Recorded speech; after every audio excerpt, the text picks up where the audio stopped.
நிச்சயமாக வந்து பார்த்தீங்க அப்படின்னா சிறகடிக்க ஆசை சீரியல் இந்த அளவுக்கு போர் அடிக்கிற மாதிரிலாம் போகும் நான் எதிர்பார்க்கவே இல்லை. ஏன்னா ஆரம்பத்தில் அவ்வளோ நல்லா போயிட்டு இருந்து ஃபில்லர் எபிசோட் கூட ரசிக்கிற எபிசோடாக இருக்கும். இன்றைக்கெலாம் பார்த்தீங்கன்னா முத்துவோட கவுண்டர்ஸ் ஆகட்டும், இல்லை இந்த டயட்டீஷியன் வந்ததுக்கப்புறம் பேசின பேச்சாகட்டும், எல்லாமே நமக்கு ஒரு மாதிரி சலிப்பாயிடுச்சு.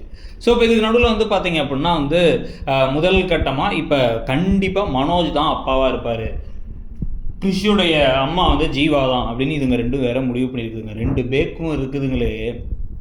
இப்போ நினச்சா கூட ஒன்றுமே இல்லை. இந்த விஷயத்தை அண்ணாமலைகிட்ட சொல்லி அண்ணாமலைகிட்ட லைட்டாக அந்த ஸ்கூலில் தான் ஒர்க் பண்ணுறீங்க, அந்த ரெஜிஸ்ட்ரியில் என்ன பேர் அப்பா அம்மான்னு போட்டிருக்குன்னு மட்டும் பார்த்து சொல்லுங்கன்னு சொன்னால் சிம்பிளாக முடிஞ்சிடும். ஆனால் அதை முடிக்கிற மாதிரி தெரியல.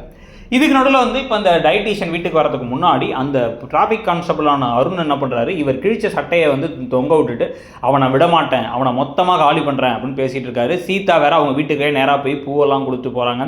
அந்த பூ காசெல்லாம் கொடுத்துட்றாரு. விடுங்க, அதெல்லாம் பற்றி கவலைப்படாதீங்க அப்படின்னு சொல்லிட்டு, இதுக்கப்புறம் அம்மா கூட இருந்தீங்களா, இப்போ போய் சந்தோஷமாக இருங்க அப்படின்னு சொல்லிட்டு இருக்காங்க. இதில் அவருக்கு காதல் வர்றது அந்த புது ட்ராக்னு இது ஒரு பக்கம் போயிட்டு இருந்தா, இன்னொரு பக்கம் டயட்டீஷியனை வீட்டுக்கு வர வைக்கிறாங்க. அவங்க வந்ததுக்கப்புறமா பார்த்தீங்கன்னா கிட்டத்தட்ட 8000 ரூபா, 4000 ரூபா பொருளுக்கு, 4000 ரூபா ஜாமான், இதுக்கு எல்லா விஷயத்துக்கும், அதாவது இவங்களுக்கு டயட்டீஷியனுக்கான ஃபீஸ் அப்படின்லாம் சொல்லிவிட்டு இவங்க இப்போ மனோஜையும் விஜயாவையும் டயட் இருக்க வைக்கிறாங்க. அதில் இதுதான் சாப்பிடணும், இதுதான் பண்ணணும், இந்த ஃப்ளாக்ஸ் சீட் சாப்பிடுங்க, அதுக்கப்புறம் சன்ஃப்ளவர் சீட் சாப்பிடுங்கன்னு என்னென்னவோ சொல்லிகிட்டு இருக்காங்க. அதெல்லாம் யார் சமைப்பானா, இவ தான் எங்கள் வீட்டில் சமைக்கிறவ அப்படிங்கிறாங்க மீனாவை வெக்கமே இல்லாமல், நான் சமைச்சேன் அத்தைக்கு நான் சமைச்சு குத்துறேன், அத்தைக்கு வீட்டிலே கொண்டு போய் கூட குத்துறேன் அப்படின்னு சொல்லி பேசிக்கிட்டு இருக்காங்க. வெக்கமாகவே இல்லையா மீனா அவங்களுக்குன்ற மாதிரி தான் நமக்கு இருந்துச்சு. ஒரு மாதிரி அசிங்கமாக இருக்க வர அவங்க நடந்துக்கிறது பண்ணுறது எல்லாமே நமக்கு எரிச்சல் தருது.